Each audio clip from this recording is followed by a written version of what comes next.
Welcome trainers to the series where we update the type chart and edit all 18 types with my own changes as well as your own input. From the interactions they have with other types, certain battle effects associated with the type, and any alterations we can make to existing information regarding the type. Let's be real, the poison type is pretty trubbish. What introduced over 20% of the selection in Generation 1 is now overshadowed by better types and just can't keep up with today's type pool. It's gone through the most changes than any other type too. In Generation 1, it used to be super effective as bug, which was dropped by the next generation for little to no reason. It also got the short end of the stick by being completely walled by the steel typing. It stayed dormant and underutilised until Generation 6, where it was finally a solid answer to the newly introduced fairy type. Although with the introduction to fairy, fire and steel types saw a rise in viability too, since they could counter the pesky pixies. This in turn saw an indirect buff to the ground type, as now it was able to cover fairy's shortcomings with a well-placed earthquake to eliminate the triple threat of poison, fire and steel. Despite this buff to poison, it still remains arguably the worst typing,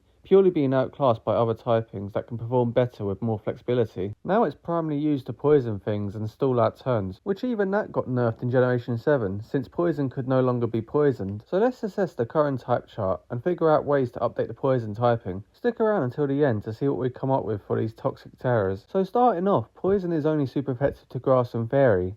That wouldn't be so bad if it weren't for the 4 resistances in poison, ground, rock and ghost, and even an immunity with steel. Over a quarter of the type chart can just sponge any offensive poison types. In terms of defense, it's the opposite. It has a disadvantage to ground and psychic, which are super effective, but it has 5 advantages over grass, fighting, poison, bug and fairy by resisting those hits, making it a safe switch into many circumstances. I actually want to do something unique with the poison typing, so trust me on this. I'm stripping it of its advantage over fairy, as like I mentioned before, ground types are too prevalent of a threat in supporting fairies. Instead, I'm going to make poison super effective to the starting 3 types of grass, fire and water. It's already super effective to grass, but now it's going to have an advantage over fire and water too. Fire, since chemicals and poisonous gases can actually encourage combustion and manipulates how fire behaves, while water can be damaged by pollution and sewage, making it contaminated. Also, venoms and toxins in our bloodstream can be fatal. I just thought it would be a cool idea that when starting a new journey, all 3 starters would have the looming threat of poison types deterring them all equally. In terms of resistances,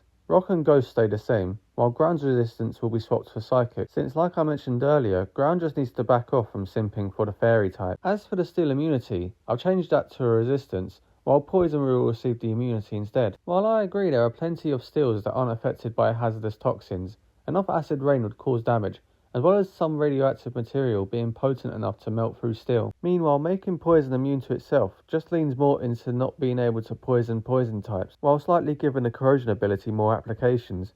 We can even see it getting buffed a bit maybe. Now defensively, psychic and ground will still be super effective to poison.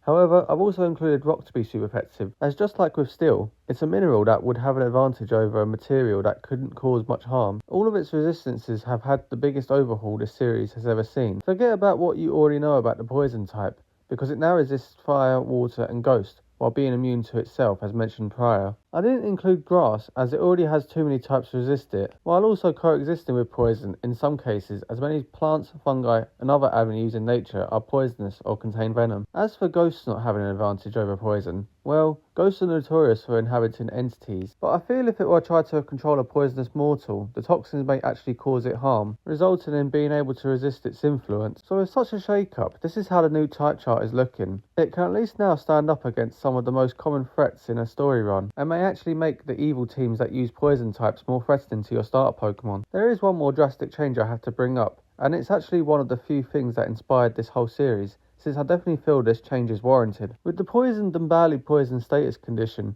any Pokemon that is poisoned should have its special attack halved. Burn halves physical moves, and paralysis half speed, so I shouldn't poison half special attackers. It would seriously increase poison play, especially in doubles, and would make a great check to special attackers in VGC. It's just crazy to think that poison should already be doing this, but somehow isn't. Anyway, what do you think of my changes? I'm slowly getting through the series, but I just need that final push to get me through the last few typings. Your guys' support is getting me there, so it's all really appreciated. I'm covering the fighting type next, so if you have any ideas on how to change the chart's interactions, then let me know. But until then, however, train hard and team build to the best of your ability, and I'll see you guys next time.